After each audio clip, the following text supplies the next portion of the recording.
Sam slept in. He woke up without any alarm, and groggily walked through his apartment over to the kitchen and started brewing himself a new pot of coffee. He poured himself some cornflake cereal and poured some milk over it in the bowl. He stood staring, half asleep still, as the maker gurgled the last few drops of coffee into the pot. He poured himself a cup and carried it all over to the table. He sat down and started his wake-up routine. Miss Mishi rubbed back and forth on his legs while he ate. Orbit appeared in the far seat. "Good morning, sir." "Good morning, Orbit. How are things today?" "Busy, sir. I wanted to let you get your sleep in preparation for what needs done." Sam groaned. "Any word from the Brumas?" "No, sir. Olivia has not responded. Other crew members have called their friends here.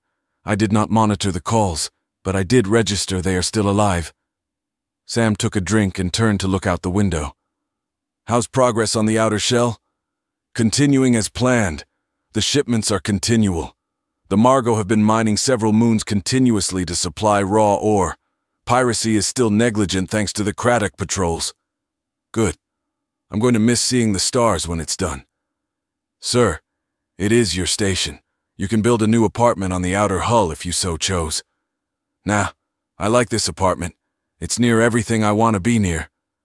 Sam took a bite of cereal. He chewed it up and swallowed. "All right, hit me. What is so busy today?" Orbit emitted a hologram of numerous ships in the outer orbit of Twain, Cammy floating near them, and a human ship floating near Cammy. Sam paused, raising his coffee to his mouth, and stared a moment. "Okay, Cammy is close. Why?" "The other ships, sir. They are part of the Galak Armada. She is there keeping them in line." Sam nodded. "Okay, I slept through a Galak invasion. What the hell?" "No, sir. They weren't invading. I would have woke you up for that. They are actually responding to a call put out by Perry. They seek asylum, work, and redemption, as Perry puts it. The Senate has delegated them to wait until you can decide what to do with them." "The Senate has already met to talk about the Galak out there?" "Yes, sir. They decided to let you rest. Your health is important to everyone," the purple hologram said. Sam raised a finger, thinking.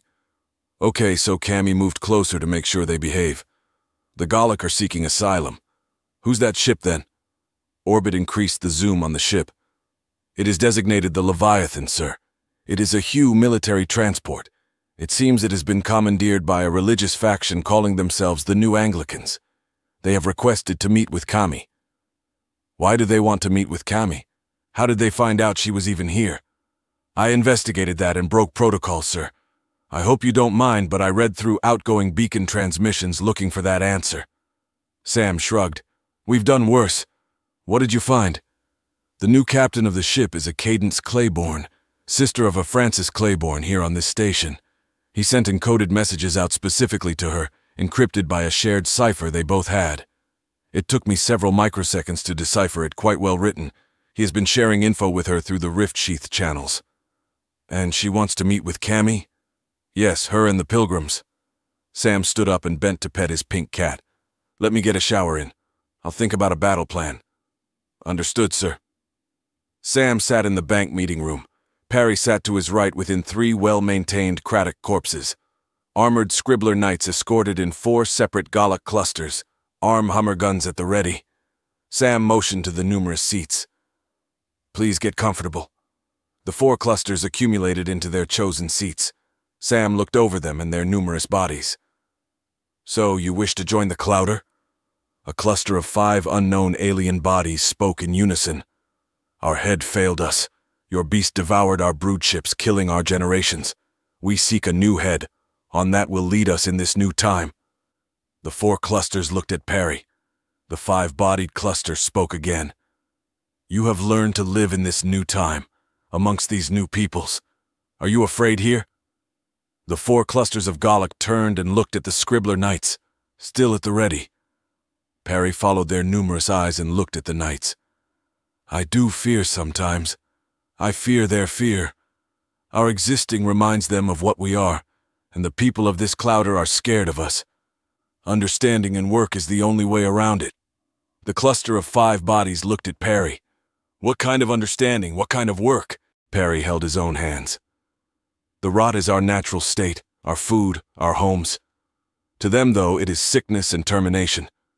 Everything their species have evolved to regard with disgust and fear we embody. Our lives are physically revolting to them on levels they cannot control, and with that understanding, we must work to control ourselves because they can't. A bicorpse cluster sitting close to Perry spoke up. That is not fair. Why must we work hard just to accommodate them? The two turned toward the cluster of 5. This is no head. He is a pawn of these food people. Perry looked over at the scribblers with the eyes of his bodies. The second part of understanding biology. I have read about deep time, evolutions, and extinctions. He turned his body so he could see all the other clusters of Galak. Our people feed like bacteria, viral agents, and humans of legend.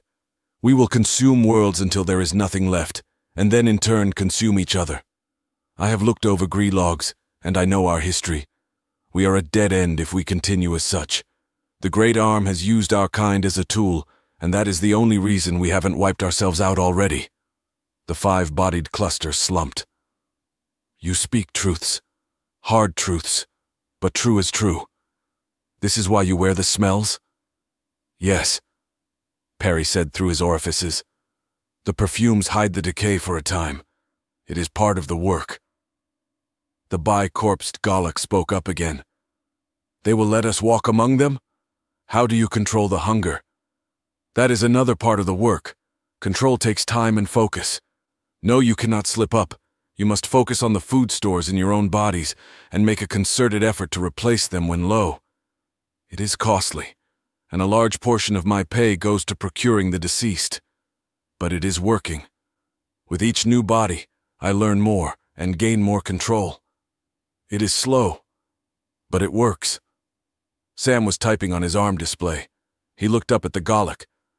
I came up with an idea if you are interested. Perry and the others turned to him. Go on, Sam, Perry said. A hologram of Callie was emitted from Sam's arm HUD. Hi. Hello, Galak peoples. I'm Callie, head archaeologist, I guess. Sam told me of your situations. We have a potential solution if you want to hear it. Of course, Callie, Perry said. We are eager for any kind of solution. Callie smiled. Well, some of our first tests on the world I'm currently researching were investigating why the Galak, you, never invaded here or worlds like it. Turns out you couldn't. The chemical pathways you use are inept here, and you would be consumed if you tried taking over bodies. So the people here have a natural resistance to you. They don't have to fear you. Callie turned the hologram imager so she could see all the Galak. We need teachers, ambassadors, fighters, mechanics, builders, all sorts. We have jobs your kind could easily manage. The native populace is quite brutal and feed on near everything. Taking living organisms might be off the table. But there are lots of body parts left over that you may be able to put to use. I think it could be a win-win here. Perry looked around the table at his fellow Galak. They emitted wafts of confirmation signal. Perry turned back to Callie. This could be our new start. We could do well in such an environment. If Sam agrees, then I will have the scribblers ready the paperwork and we can start this endeavor. Callie turned and looked at Sam. Thank you, Sam. This has good potential. We could use the help here. You're welcome, Callie. Thank you again. He terminated the call and looked back up at the Galak. Okay, so we have a battle plan. Perry, get it rolling. Until then, the new arrivals need to wait back on their ships.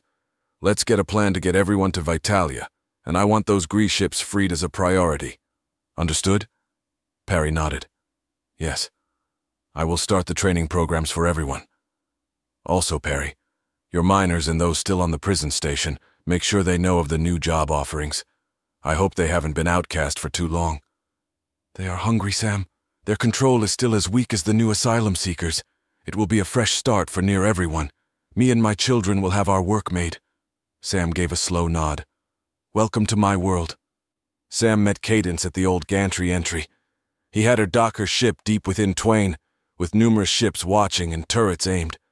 She stepped out from the hall, a hair shorter than him, and extended her hand. Sam shook it. Welcome to Twain, Captain.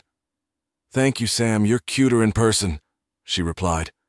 Two other people stepped off the gantry behind her, an old man with a trimmed beard, and a soldier bearing a frag rifle. Sam nodded to the two men and looked back at Cadence. "Thank you. Are you hungry?" Cadence turned and looked at Josiah. He nodded back at her. "Yeah, we will eat." Sam smiled. "We have a pretty good buffet. Walk with me." The troop walked through the misty halls toward the shops and restaurants of the middle ring. Asterion and 3 Craddock officers followed behind them. Cadence looked over her shoulder at the armored Tor, and then back to Sam. "You made Minotaurs?" Sam shrugged his hands. "I didn't, but yeah, they happened. They're pretty cool. Given how alien everything out here is, having other hominids is refreshing." Sam looked back at Asterion. "Yeah, Asterion and I go out for drinks every now and then." Sam raised his voice. "Asterion, you still seeing Micah?" Asterion nodded. "Yeah, we're going out tonight." The Tower laughed and stepped closer to Sam. He reached into his side pouch and pulled out a small leather bag. "Check this out, Sam." Sam stopped in the hall and looked at everyone. He then accepted the bag and opened it into his hand. An intricate chromatic ring with a red teardrop stone fell into his hand. Sam looked up at Asterion. "What is this? It's beautiful." Asterion smiled. "Think she'll like it?" Sam smiled back. "You going to propose?" Sam looked at his visitors and then back at the Asterion. Asterion nodded. Sam chuckled and put it back in the satchel.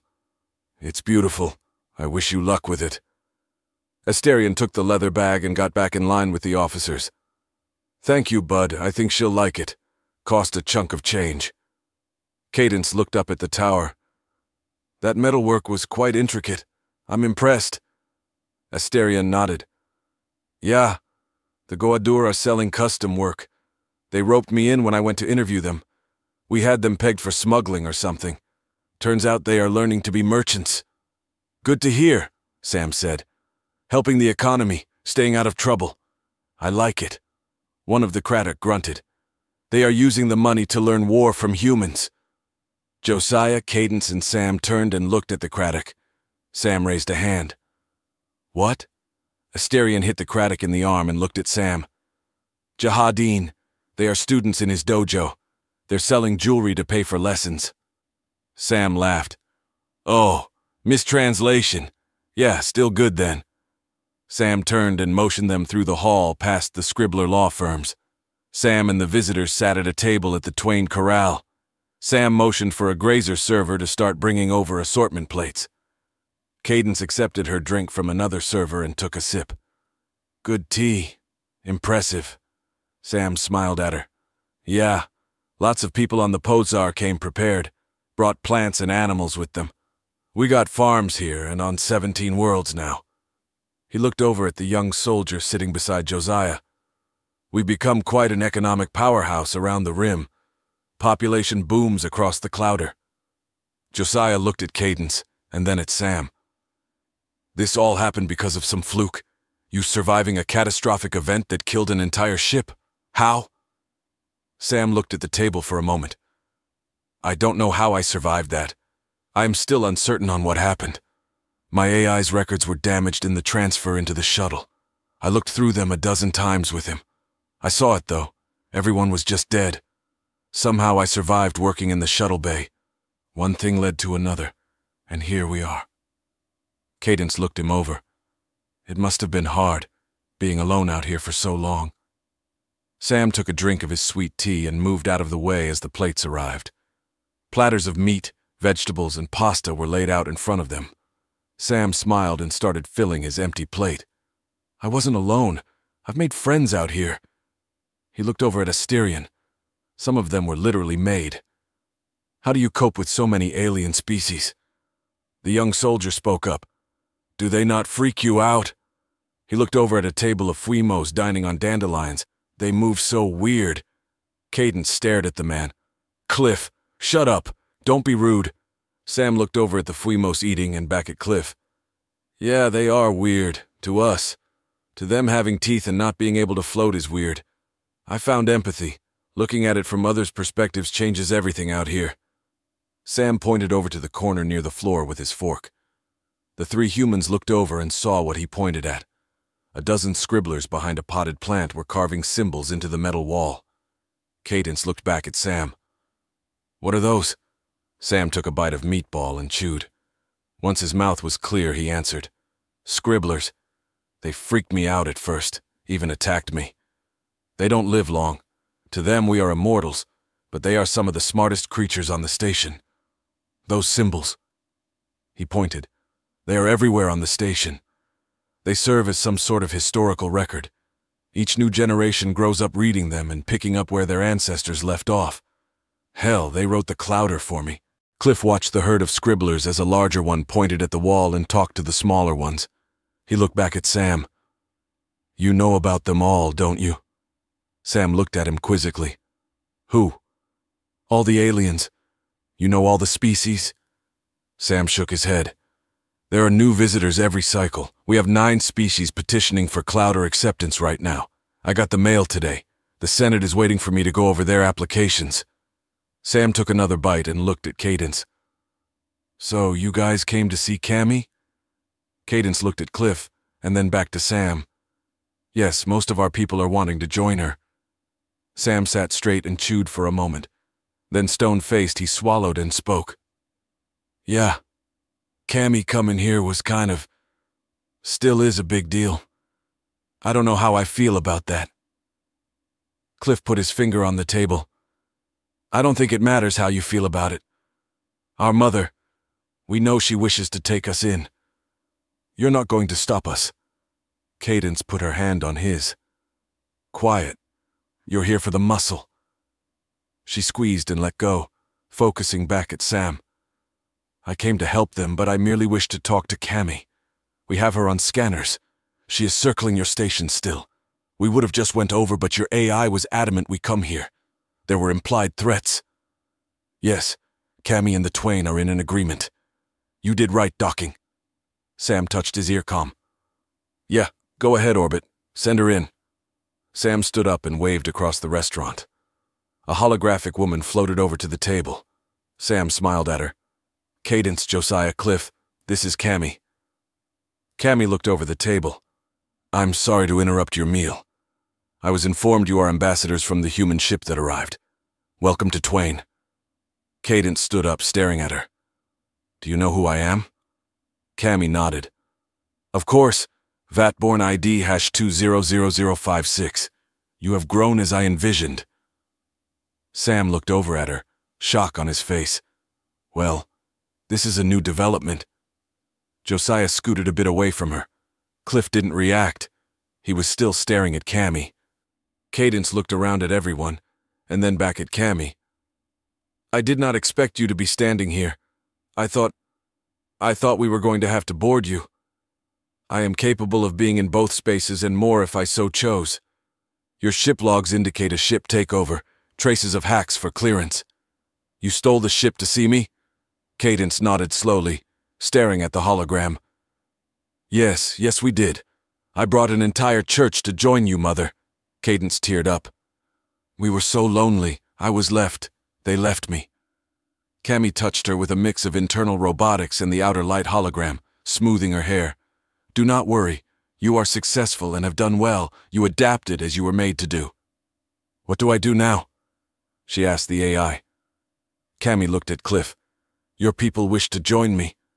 Cliff nodded. Cammy looked at Sam. Then we have things we need to discuss. Will you allow them to follow their wishes? I don't want any issues, Cammy. I don't need a war following us here.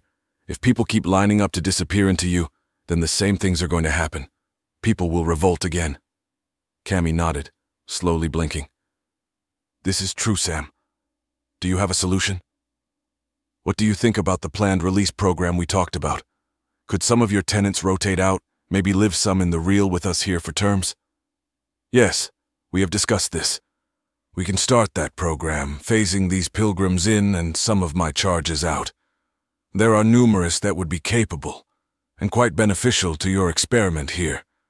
I have some older scientists who have shown interest in studying the xenoforms here. Sam adjusted in his seat, and motioned for Cammy to take the chair beside him. All right, we got a start of a plan. You willing to sign a treaty on the exact details? Cammy looked at Cliff and smiled. Yes. Have your tiny people draw it up. I am sending them time frames and numbers now. Cadence sat back down and took a bite to eat. She chewed and stopped, staring still at Cammy. Cammy took note of her facial expressions. "Child, you have concerns, fears. I can feel them. Explain." Cadence sat her fork back down. "I see you, Mother. For years now, I've fought to sit here. I thought if I saw you again that I would understand. Know my purpose. Why did you make me?" Cammy gave a stuttered flicker of a chuckle. "I made you to kill and infiltrate. You know this. You have done exactly as intended. I told you already you were a success. I have infiltrated. I have killed to get here. But what now?" Cammy stared back at her, unmoving. "What do you want to do?" "I don't know." Cadence lowered her head. "I feel hollow, lost now. What do you want me to do?" "I want as Sam wants. The war hasn't touched here, and as such you need to put war aside if you can. If you cannot, then I can reallocate your resources if you wish." Josiah spoke up. "No, you're not reallocating her." He looked at the young-looking woman. "Cadence, you brought me here. You're stronger than this whiny bullshit." He pointed at the hologram. "I don't know what you got inside, but you have been operating just fine without this AI. You got real opportunities out here." Sam took a bite of steamed carrots. He chewed it up and smiled. "We got all sorts of jobs open. Heck, if you got an itch to shoot shit, there are worlds we are researching full of things needing bullets." Cadence looked at him. "I'm more than just a weapon." Sam shrugged and pierced another carrot. "Farm, grow some trees or something. Hell, open an art gallery, pilot a freighter, anything. I spend my days dealing with problem after problem, people thinking I know what needs done. No one knows. I've been trying to figure out what I'm meant to my whole life, too." Sam laughed and put the carrot in his mouth, then spoke over it. "I like that you don't know. It makes you feel more human." She glared at him. "Less like a clone?" Sam chewed. "Less like a falseman. But who am I to judge? One of the only people I've ever really gotten along with is a vat-born me. Hell, he has a kid now with a vat-born version of my dead captain. They found purpose out here." He pointed at the plate in front of her. "You gonna eat those Brussels sprouts?" She pushed them over to him. "You don't know me. You don't know what we are." Sam pierced one of the green veggies, shrugging. "Cliff, you asked if I knew all the aliens here. I don't know shit about them." He raised the veggie to his mouth and put it in. "But I listen, and try to learn." He chewed it up some.